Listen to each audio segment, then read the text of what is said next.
Hey guys, welcome back to Travel Check-ins with Saidah and Germaine. Today we are going to finally share our story to why we moved to Kenya and what it's like being missionaries in Kenya.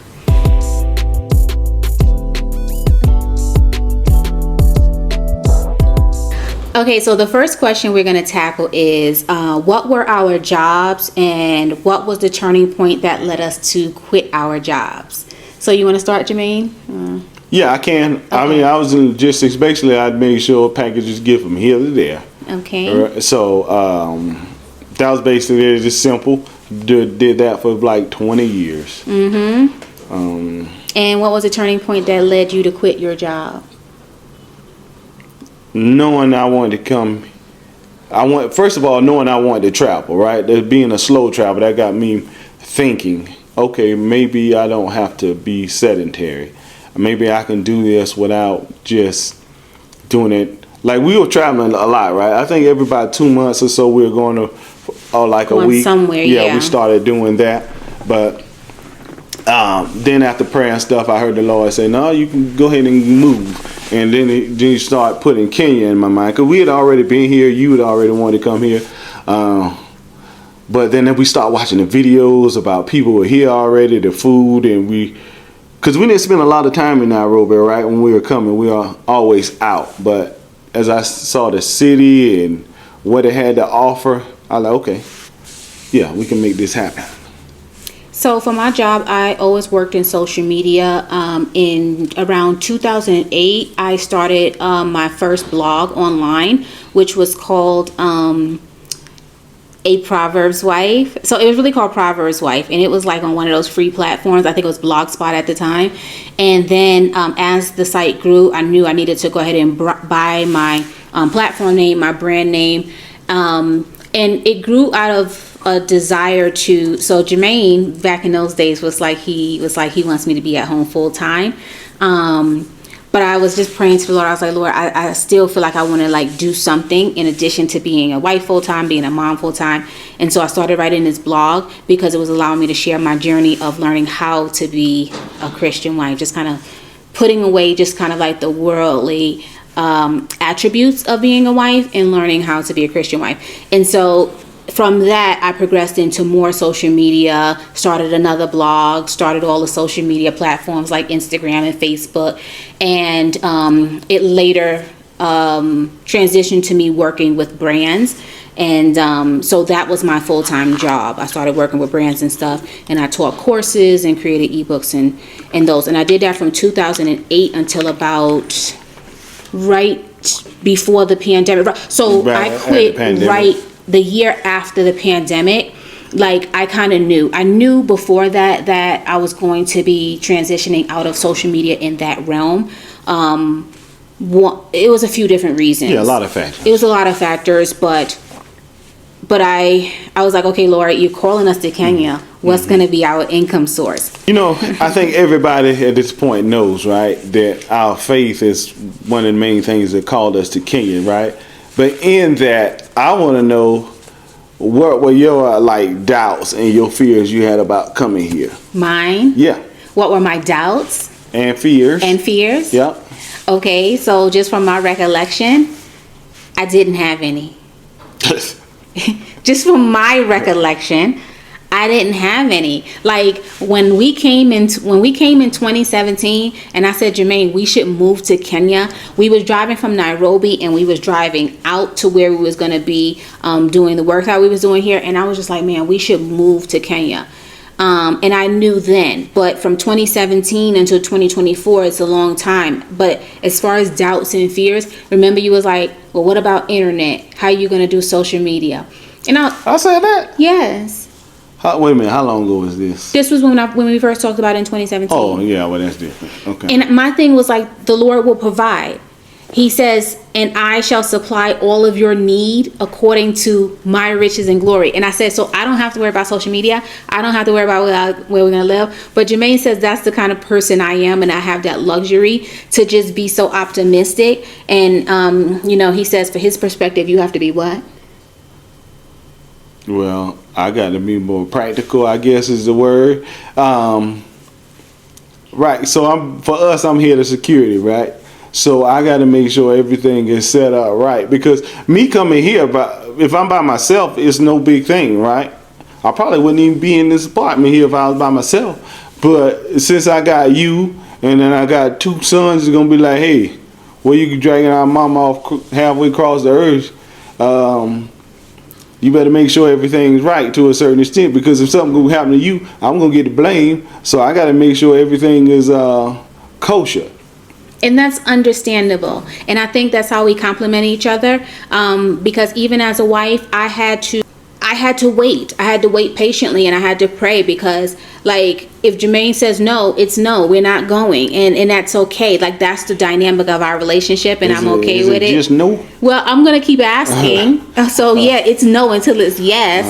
But yeah, 2017, I was ready to get rid of everything. But that's the thing. When we went to Honduras on missions, when we came back, that was our first mission trip. I was ready to sell the house, sell everything, pack up the kids, and go.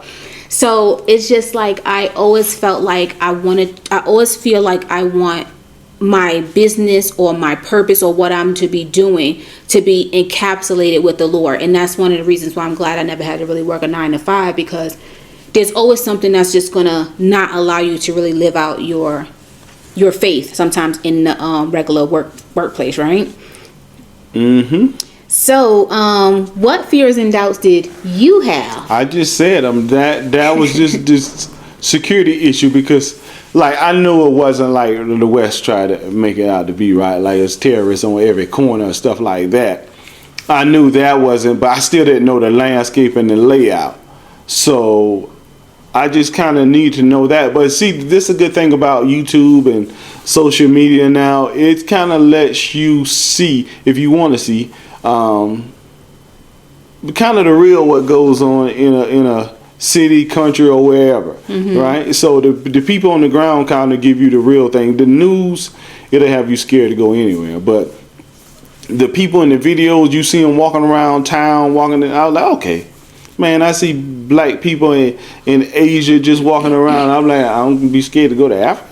I'm like, that doesn't make any sense. What about your financial fears and doubts? Well, first of all, I need to have a way to make an income. Like I ain't have no way to make no income remotely, so I wasn't moving anywhere without that. You don't work, you don't eat. And so what idea did I come up with for us to make income remotely? Like, what are some of the you? things? I hope you coming up with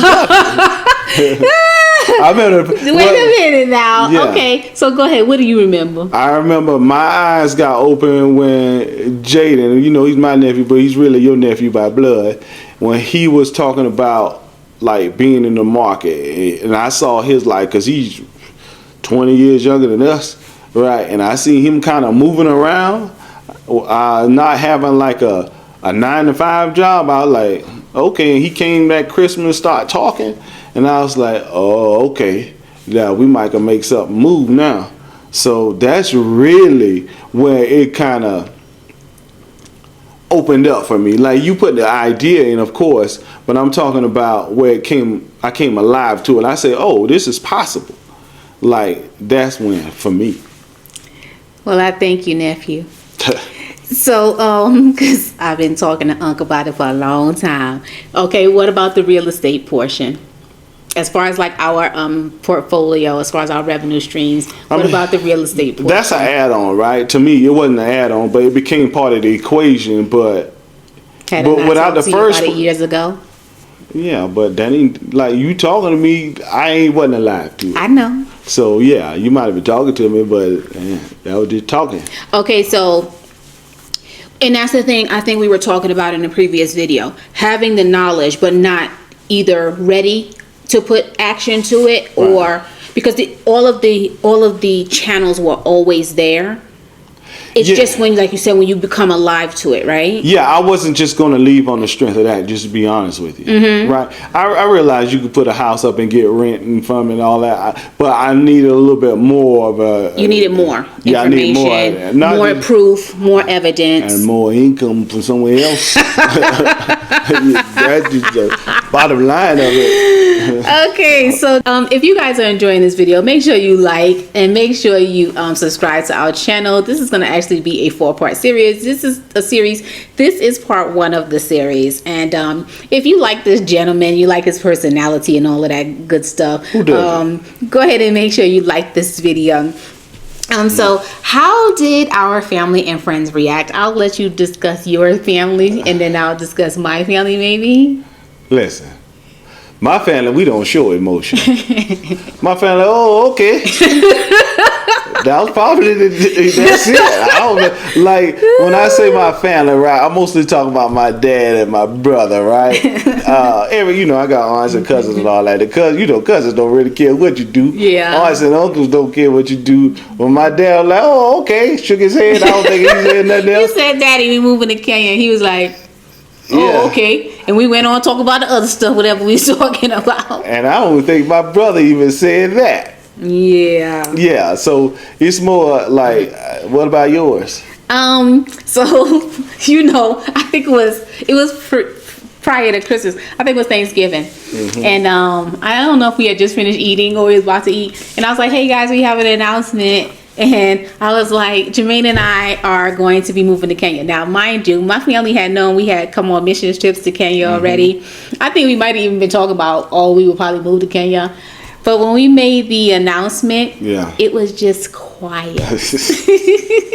It was quiet. So, it was like that for a minute. And I think it might have been like, when y'all moving to Kenya? And then it was just like, that was that. And we talked about it a little bit, and we talked about how excited. But it was nothing really. I think it was like, just, all right, y'all be safe. But then I don't think my mother was happy. She wasn't. I don't think. My mother wasn't happy about it. And I think the biggest thing is I think she was afraid. Right. I don't think she knew enough about Kenya to know what was here, and she just didn't want something to happen. I think she was proud and afraid at the same time. Yeah, but now my mother is just so happy that we're here. Right. She wants to come herself. Yeah, she's really happy. And then my older brother, he was telling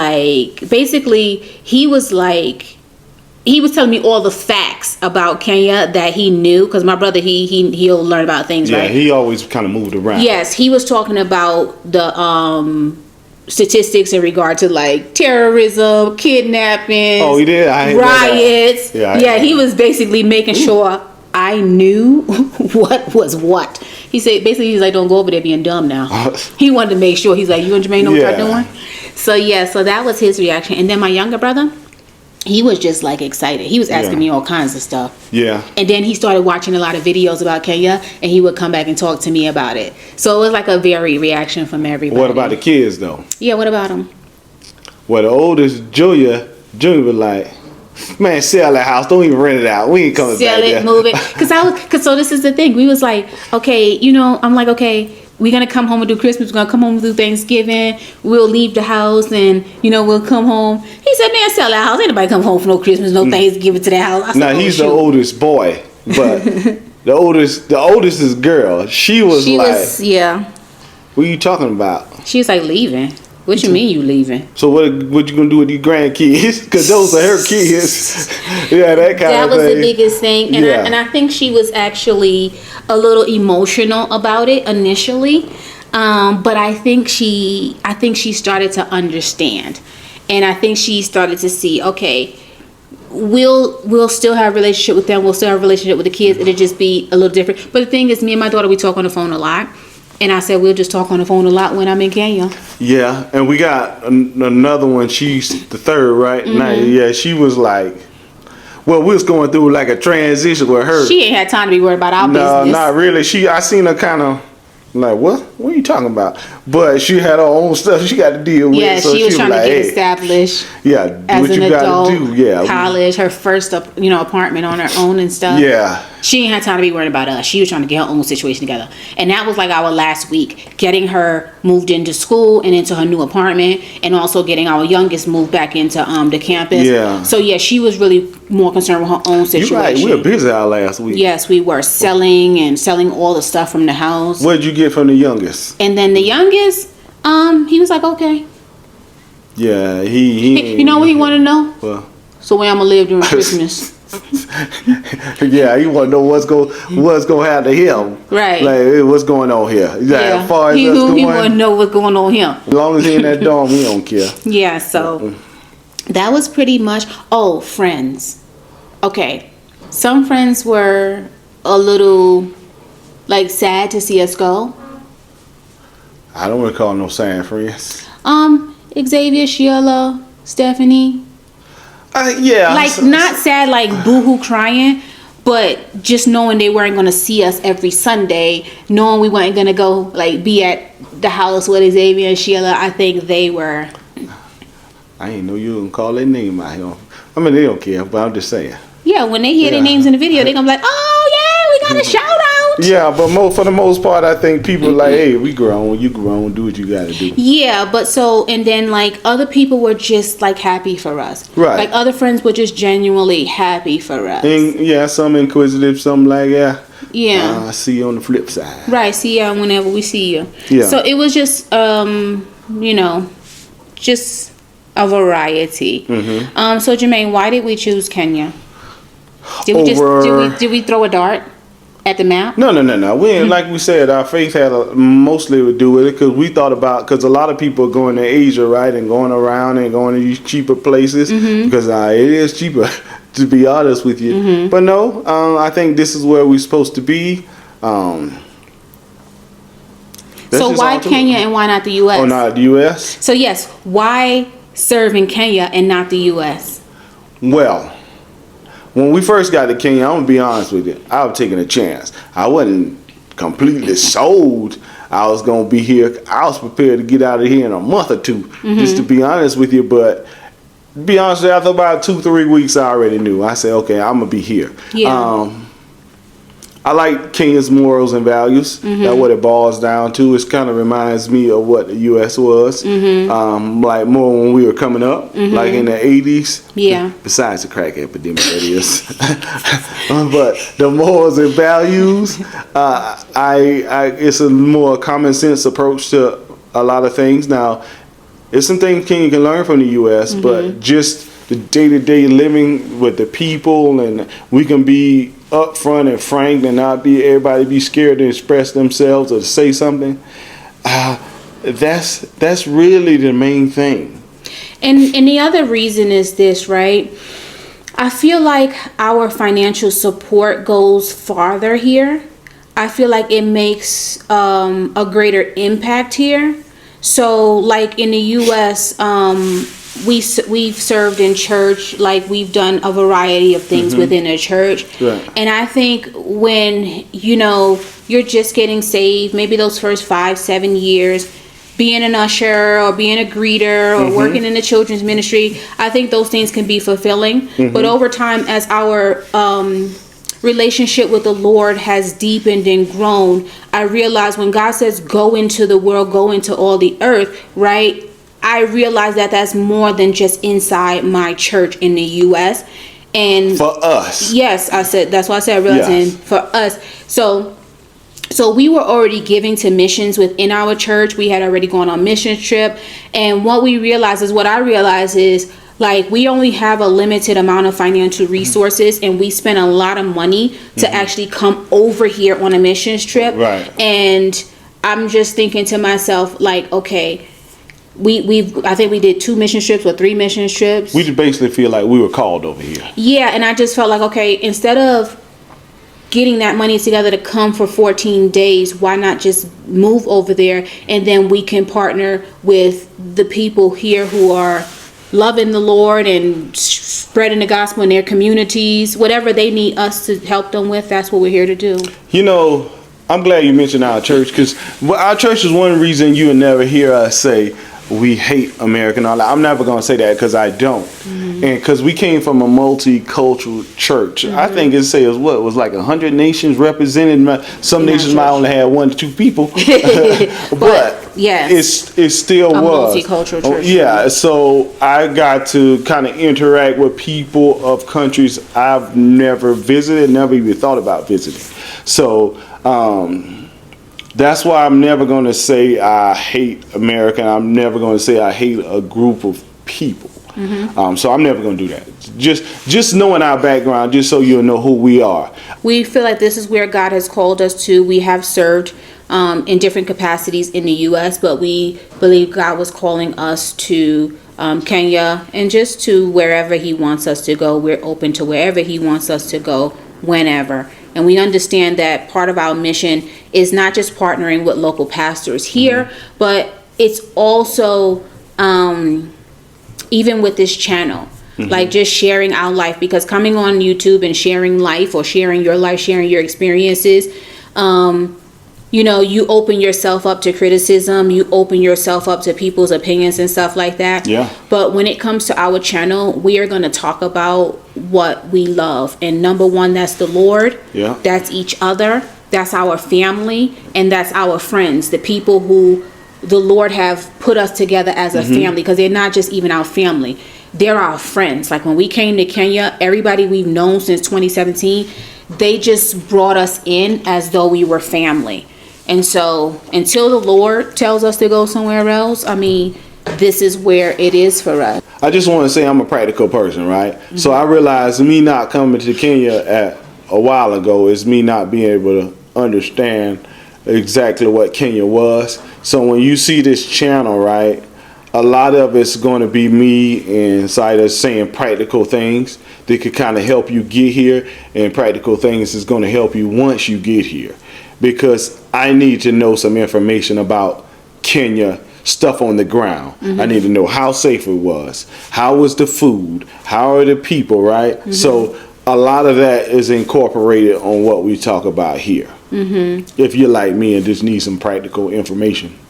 And if you're interested in learning more about the organization that we partner with here, it is called World Mission Center East Africa. We will leave a link to it down in the description box below. There's a lot of information there. And for those of you who are asking how you can partner with us, how you can support us, the way Germaine and I operate as missionaries is anything that is given to us, we give 100% of that to World Mission Center East Africa. We don't keep anything for ourselves, which is why as missionaries, we actually keep our full-time work, which we don't have jobs where we're independent contractors / self-employed. We work for ourselves. The Lord has given us an opportunity to figure out ways to generate revenue that will fund, because one thing we do understand is that what the Lord orders, He pays for. And so for us to be here, He pays for that. And any support we get, we give that 100% to World Mission Center East Africa for the work that the missionaries do. Everything we do, right, is based on helping others. Whether it's helping get here, helping somebody eat, helping somebody go out. Have clean water, sanitary products. It's a lot of underwear. stuff, It's a lot of things that go on. School, kitchen, food, church, everything. So our name is not attached to World Missions East Africa whatsoever. We're not employees. We're nothing. We just work alongside. Servants. Work alongside of them. So yeah. So guys, we thank you so much for watching this video. Hopefully it sheds some light, give you a little bit of information about who we are. Again, this is going to be a 4-part series.